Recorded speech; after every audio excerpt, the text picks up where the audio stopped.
Hi everyone, welcome back to HR Techify. In the last episode, I spoke about appraisals in 2026, how AI and the consequential layoffs are completely changing the meaning of performance conversations and ultimately the performance ratings. Today, let me talk about the real question: how do you actually survive and stay relevant when appraisals, AI, and layoffs collide? Because let me be very clear upfront. Hard work alone is no longer enough. Good ratings alone do not guarantee safety. And I personally think loyalty alone is not going to be your career strategy anymore. So, if you are an employee, a manager, or even an HR professional, this episode is for you. Now, let me start with an uncomfortable truth: the reality of career risk in 2026. I personally think if you look back in 2025 and read the stories of layoffs that happened, not all those layoffs were because of poor performance. And I think 2026 is not going to be different anymore. It's layoffs are not only about poor performance. We are seeing role redundancy due to AI, cost optimization, automation replacing good enough jobs. In fact, in many companies, top performers and average performers have been laid off together. Now, that is not because of effort. It is because the role itself lost its relevance. So appraisals today are less about effort or hours worked, past achievements, and they're more about current business impact, future relevance, and adaptability. So the career risk today is not whether I am working hard or not. The career risk today is, will my role still exist and add value 12 months from now on? So what's going to change? Now, it's not just that AI is going to disrupt job or the job roles or the performance conversations. It's also going to shift the way you look at performance. Up until now, most of us would have been looking at performance as doing job well, right? A good performance means you have done your job well. An excellent performance means you have exceeded on the expectations of your job. That will now shift. It will now shift to value. Is your job, is your role impactful enough to solve a business problem that matters? And therefore, the question that you need to ask yourself is, does my work impact revenue, cost, things like risk, speed, customer experience, or if you are an HR, then probably employee experience? And, can you also go back and explain to your business why your role matters? Why do they need you? So if your appraisal conversation sounds like, I worked very hard last year and had handled multiple tasks and projects and supported different and complex stakeholders, but ultimately it's not answering the question of what business problem did you solve. As an employee, as a professional, you are already at a risk. And therefore, career survival will require you to think like a business contributor, not a functional expert. So, how do we do this? Right? A lot of questions and doubts that keep coming in our mind is, AI is going to replace people, AI is going to replace jobs, right? I think many people have also started saying that, it's not AI which will replace you, but it is someone who is using AI who will replace. So let me address this AI directly. AI is not, if you think AI is coming for jobs in one dramatic wave, that's not going to happen. It is silently going to change the expectations of every role. And trust me, I'm sure you have started experiencing those changes in the expectations and the experience because of those changed expectations. For example, recruiters have already started using AI screening tools.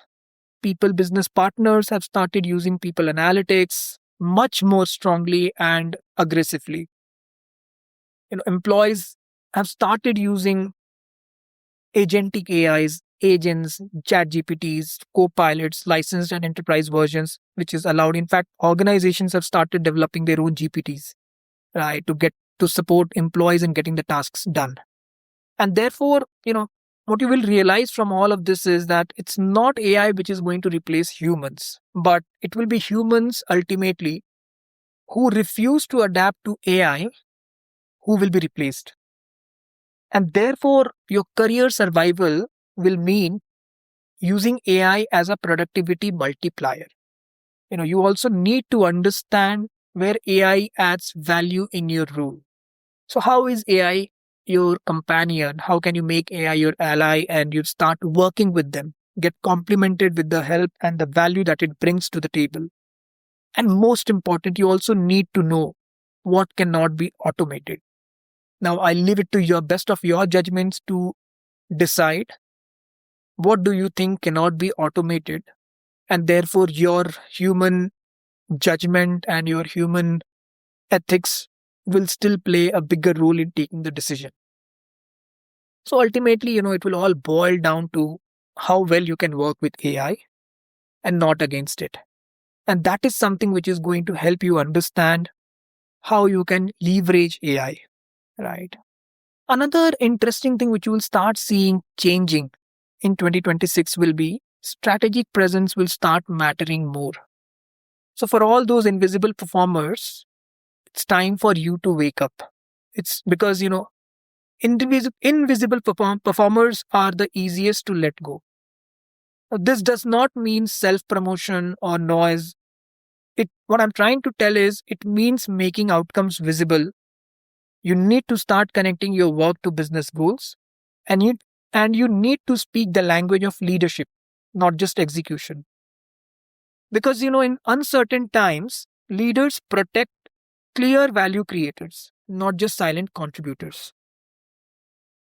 So the last thing that comes into my mind is, how do I then, in this so much of uncertainty and disruption happening all around, how do I really build a career insurance for myself? And the answer to that is build optionality. You need to ask yourself, if my role ends tomorrow, what options do I have? Are my skills transferable across industries? Can I move laterally if I need to? Have you ever thought of these questions? Because career insurance today looks more like cross skilling. Gone are those days where you need to continue focus on over specializations. I think what's more important and relevant today will be cross skilling. You need to start building and focusing on industry agnostic capabilities. People connections are always going to help. So strong, very, very strong internal and external networks. And I think I very strongly believe all of us should have a very clear personal value proposition.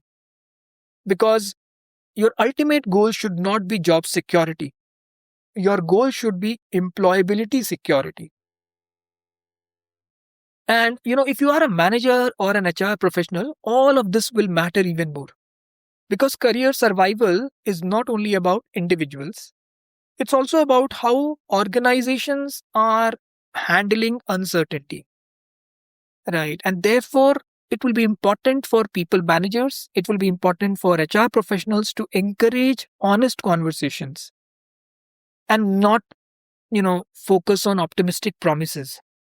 It's also important to lay emphasis on making the conversations in a psychologically safe space.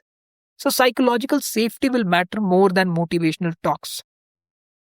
And because ultimately what you need to focus on is that career survival is not career anxiety. You have to understand that you should not lead anybody into a conversation where the conversation on survival leads to anxiety. And therefore that one question which matters is, if my role were redesigned today, would I still be the right person for it? And I want to leave you with this powerful question, with a thought that if the answer to my question is yes, I would say you are on the right path.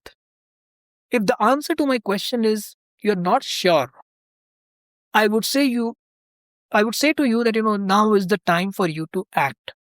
But unfortunately, if you think the answer to my question is no, I think you are at risk. Trust me, careers will not be destroyed overnight, be it AI, be it a new technology, be it a new, any disruption. They will slowly erode through irrelevance. There could be slight hiccups, but ultimately, in the long run, there will be erosion of roles, jobs, because they will become irrelevant. And therefore, I want to leave you with one thought: stay curious, stay adaptable. This is HR Techify, where we decode the future of work, one conversation at a time. If you like this episode, please feel free to share, like, and subscribe.